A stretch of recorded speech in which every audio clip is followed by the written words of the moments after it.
Hello students, I am Shelar Madam from Shahar Takali High School, Shahar Takali, Standard 10th, Subject English. Let's learn new poem, The Twins. See these two pictures. पहा हे दोन मुलं same to same दिसतात. त्यांची अंगकाठी, शरीरयष्टी, चेहरापट्टी अगदी same to same दिसतात. Let's see the poem. In form and feature, face and limb, I grew so like my brother that folks got taking me for him, and each for one another. It puzzled all our kith and kin. It reached a fearful pitch, for one of us was born a twin, yet not a soul knew which. See, form and feature. Form and feature means structure and appearance. Here, taking means mistaking. इथे taking चा अर्थ mistaking असा घेतलेला आहे. Kith and kin. Kith and kin means relatives. And pitch. Pitch means height. पहा या कवितेतल्या पहिल्या स्टँजामध्ये काय सांगितलेलं आहे आपण तेच इंग्लिश मध्ये पाहणार आहोत. The poem had an identical twin. Both were alike in form and feature, face and limb. They were so alike, the people always mistook to take one another. The family and friends were also confused to identify them. The situation became grim, for one of them was born as a twin and nobody knew who was that. विद्यार्थी मित्रांनो, आज आपण Henry सॅम्ब्रूक यांची एक कविता अभ्यासणार आहोत. या कवितेचे नाव आहे द ट्विन्स. ही कविता हलक्या फुलक्या शैलीमध्ये लिहिलेली आहे.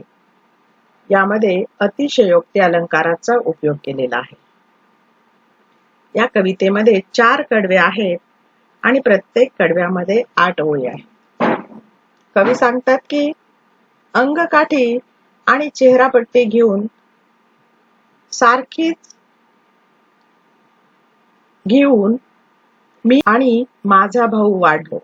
आम्ही इतके सारखे होतो की लोक मला तो आणि त्याला मी समजू लागले. आमच्या सर्व जवळच्या लोकांना, नातेवाईकांना, आप्तेष्टांना सारखेपणानं गोंधळात टाकलं जायचं. हा गोंधळ प्रचंड वाढला कारण आमच्यापैकी एक जुळा जन्मला होता. पण तो कोण आहे हे कुणीही सांगू शकलं नाही. ही कविता अतिशयोक्ती अलंकारात आहे. इथे त्यांनी काय सांगितले की ते ट्विन्स आहेत आणि त्यांच्यातला कोण जुळा आहे हे कोणीही सांगू शकलेलं नाही. Next. One day, to make the matter worse, before our names were fixed, as we were being washed by nurse, we got completely mixed. And thus, you see my fate's decree. Or rather, nurse him.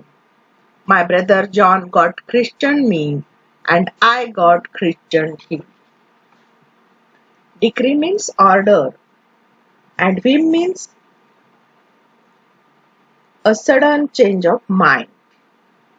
Christian means name given to a baby at the naming ceremony. कवी सांगतायत आमचे नामकरण होण्यापूर्वी एक वाईट घटना घडली. आम्हाला आंघोळ घालताना नर्सने आमची आदलाबदल केली. नशिबाचा फेरा म्हणा किंवा नर्सची इच्छा म्हणा, माझा भाऊ जॉन याला माझं नाव मिळालं आणि मला त्याचं नाव मिळालं. According to the poet, Before christening ceremony, washing them by the nurse mixed them. त्यांचा नाव ठेवण्याचा कार्यक्रम, नामकरणाचा जो सोहळा होता त्यापूर्वीच नर्सनी काय केलं, त्यांना आंघोळ घातली. Here the poet shows his helplessness. He refers the incident by fate's decree or the nurse's will. इथे कवी त्यांचा हेल्पलेसनेस पण दाखवत आहेत. म्हणजे ते सांगतायत की हा नशिबाचा फेरा म्हणा किंवा नर्सची हुक्की म्हणा, पण असं घडलं. His brother John got the poet's name. त्यांच्या भावाला पोएटचं नाव मिळालं. And he got brother John's name. आणि त्यांना त्यांच्या भावाचं नाव मिळालं. Third stanza. This fatal likeness even dogged my footsteps when at school, and I was always getting flogged. For John turned out a fool. I put this question fruitlessly to everyone I knew. That would you do if you were me, to prove that you were you? See, dogged means continued to follow.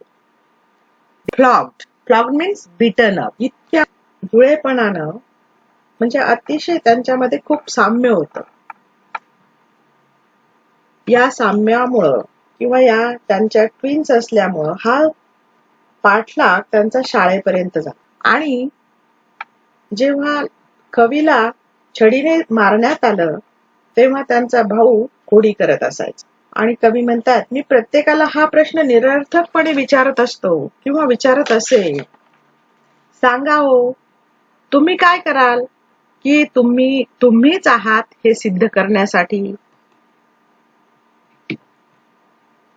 The poet refers their likeness as a fatal, because this likeness followed him at school.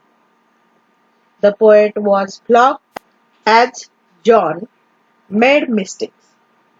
The poet was helpless.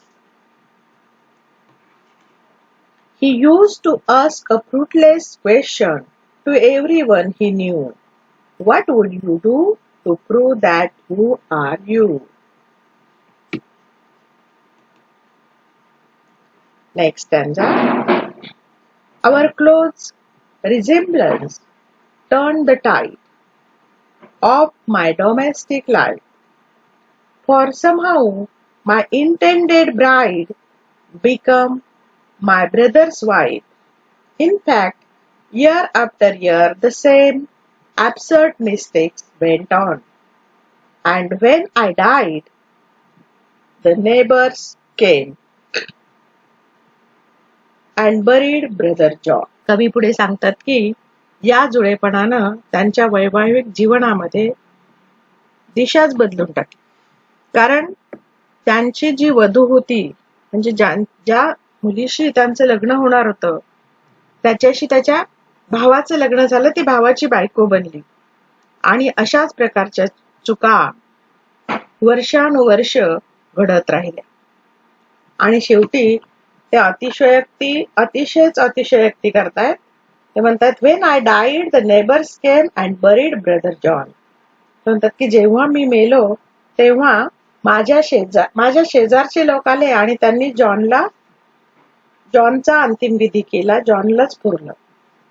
इथे ते विनोदही निर्माण करण्याचा प्रयत्न करतात आणि अतिशयोक्तीही दाखवलेली आहे.